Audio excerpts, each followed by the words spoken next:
Secretary of the Interior.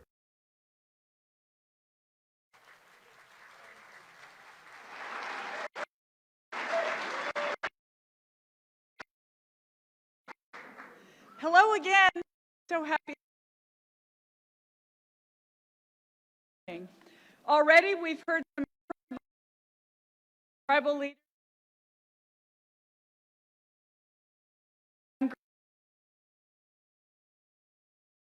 on the importance of educational opportunities for Native, in particular, Native deserve to inherit the knowledge passed down. And I'm proud to. We had the privilege to hear from Surgeon General on our prioritization of mental health services in the country, addressing intergenerational dedicated attention partnership on this front, and economic development across Indian country, which does equitable access to capital, their economies meaningfully. And I appreciate Chief Lynn Malin critical work. Yes, you can applaud.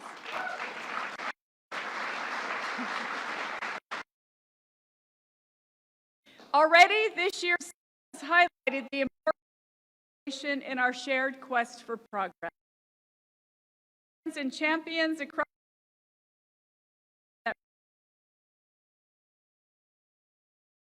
extraordinary progress improving the lives of so many. Firsthand that Native people have not been in the White House, but from the very beginning made his commitment clear. As I mentioned this morning, of President Biden, Interior 45 American Rescue Plan, the Inflation Reduction Act. This bears. Thank you. This bears 15 years worth of the BIA's annual 2 years.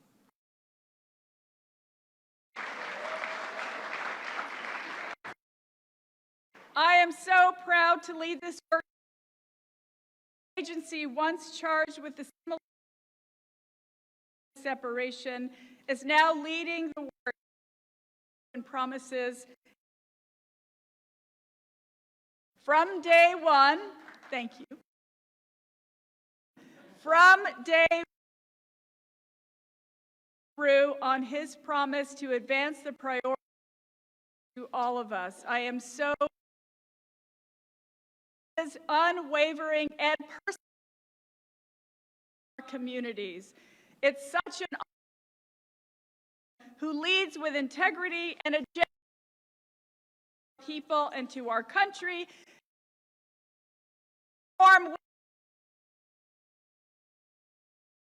Biden.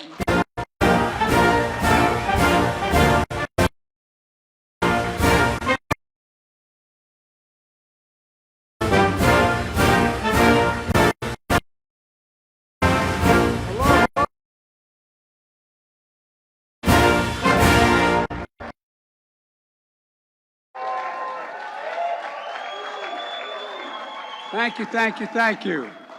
Please take a seat if you have one.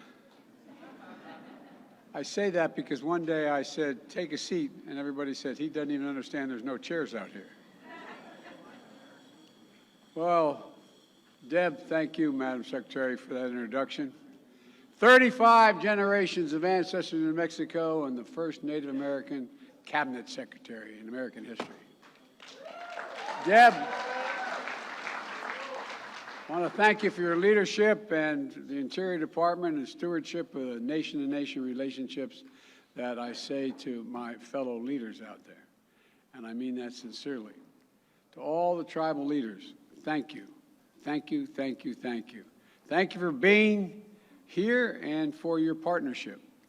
I made a commitment when I ran for president. In fact, I made a commitment when I was basically a 30-year-old senator and a student of Danny Inouye, a senator from the state of Hawaii, who made it clear to me, because I said Indian country, he said, no, Indian nations, Indian nations. You know, I made a commitment my administration would prioritize and respect nation-to-nation relationships, and I'm going to make sure that happens.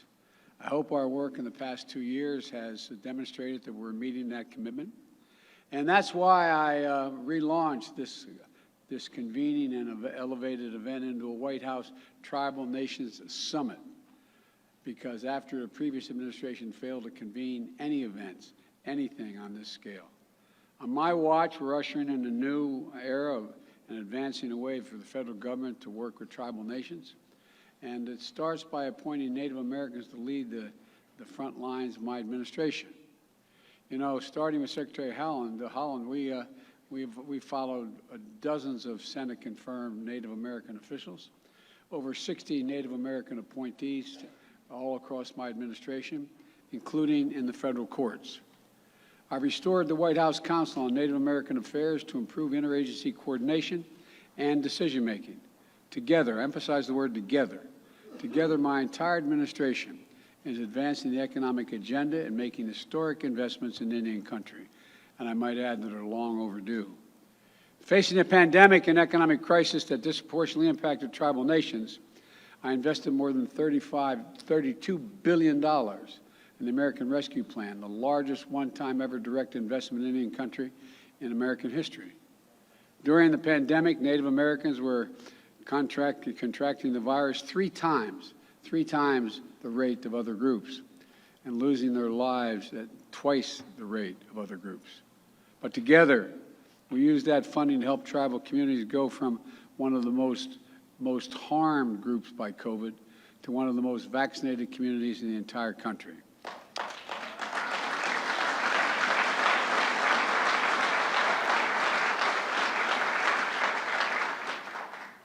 And to all my fellow leaders, you use that funding to address other critical needs as well, such as housing, food assistance, support for tribal economies, and for schools and language. In fact, last year, Jill, my wife, traveled with Deb to the Cherokee Immersion School in Oklahoma. The Cherokee Nation used part of this funding to start building a second school and revitalize the use of the Cherokee language.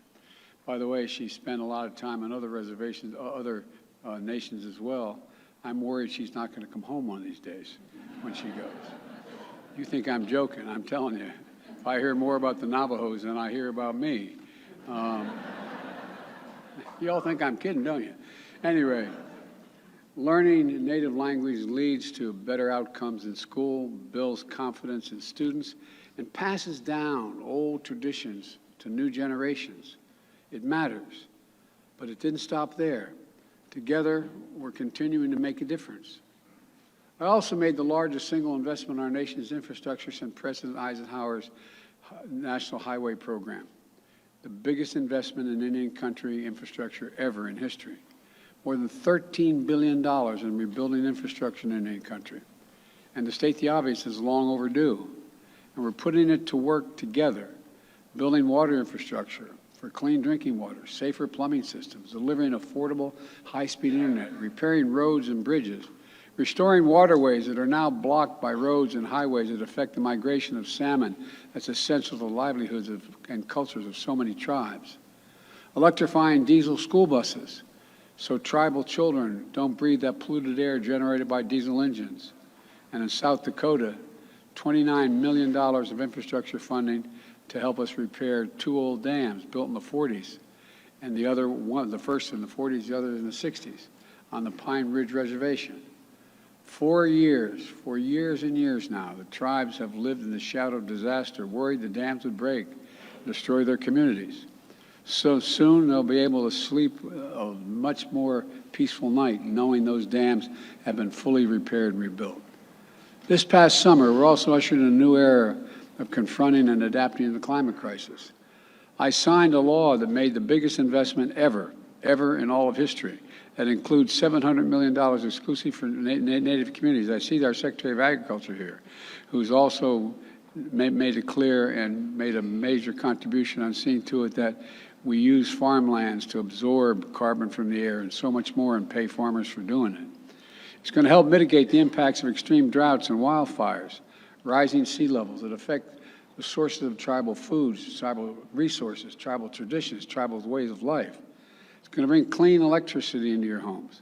It's going to develop homegrown clean energy so Indian country helps lead the future to the goal we've set of 100% carbon pollution-free electricity by the year 2035. You're all part of that, and you're going to help lead that. To ensure these investments reach native lands, my administration is going to work with the tribes to help them transition to clean energy development and do it quickly. That includes the federal government as the largest single energy consumer in the world, buying more carbon-free electricity from tribal energy producers. We're also going to launch a new electric vehicle initiative for tribal nations to ensure that our nationwide electric vehicle network includes Native communities. And, as all of you know, there are tribal communities at risk of being washed away by superstorms, rising sea levels, and wildfires raging. I've flown over literally several thousand acres of the storms and the fires that have been, in the West in particular, and also down in the Southwest. And it's devastating.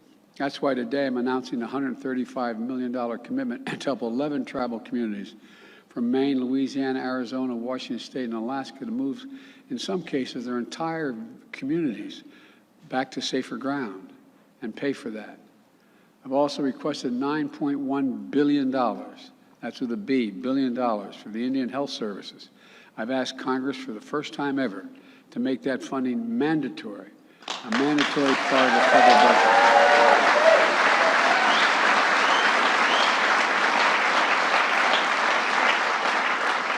That means the funding would always be there, and it insulates Indian Health Services from budget uncertainties to make it harder to deliver the care Indian country needs and deserves. Thank you. We got to get it done. I need your help in getting it done. And here's another thing that's very important to me. In last year's summit, I signed an executive order to improve public safety and the criminal justice for Native Americans and to respond more effectively to the epidemic of missing and murdered Indigenous people. Since then, the United States Department of Justice and Interior have created a lead new federal agency enforcement strategy that takes the special circumstances of these crimes into account. This is a priority to me and to the Justice Department. And so it's using the Violence Against Women Act, which I wrote myself 30 years ago, as my sister would kid and say, with my own paw. I sat down and wrote that because I feel so strongly about it, to end the scourge of violence against women everywhere. This year, I was proud to sign a reauthorization of this law that includes historic provisions that strengthen tribal sovereignty and safety. And today,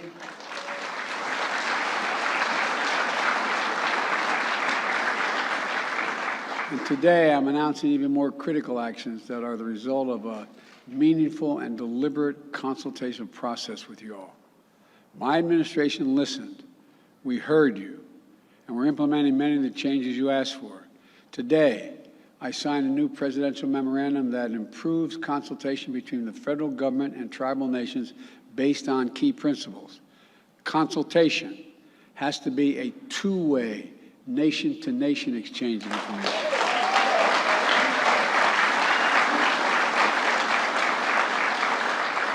Federal agencies should strive to reach consensus among the tribes. And there should be adequate time for ample communications.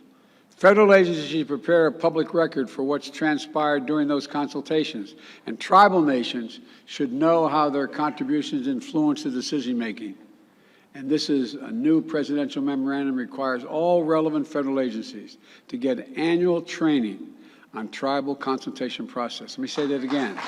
All federal agencies. And so, folks, it's a whole changed approach My administration also continues using all the available authorities, including the Antiquities Act, to protect sacred tribal lands. Deb was with me. Deb was with me last year at the White House when I restored national monuments at Bears Ears and the Grand Staircase Escalator in Utah, the National Canyons and Seamonts in New England. And last month, I traveled to Colorado to declare Camp Hale National Continental Divide, the first new national monument in my presidency using the Antiquities Act. Millions of acres. And look, and there's so much more. There's so much more that we're going to do to protect the treasured tribal lands. When it comes to Spirit Mountain and the surrounding ridges and canyons in southern Nevada, I'm committed to protecting this sacred place that is central to the creation story of so many tribes that are here today. All right.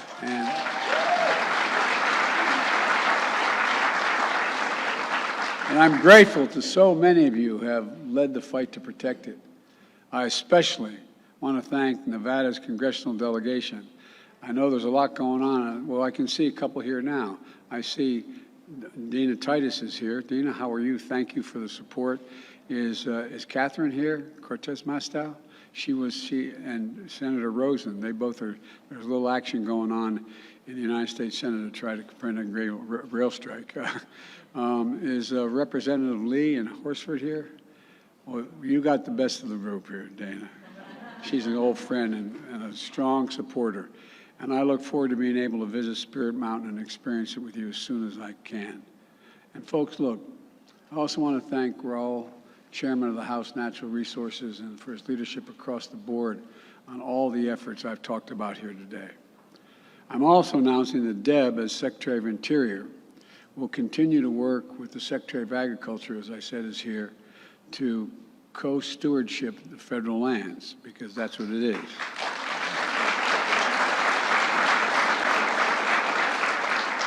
We've already signed over 20 new agreements with tribes this year, giving them a greater role in the stewardship of federal lands that are important to their cultures. And it's not stopping there. We have 60 additional co-stewardship agreements currently under review, and I'm announcing today that the Secretary of Commerce is going to formally join these efforts as well. So let me close with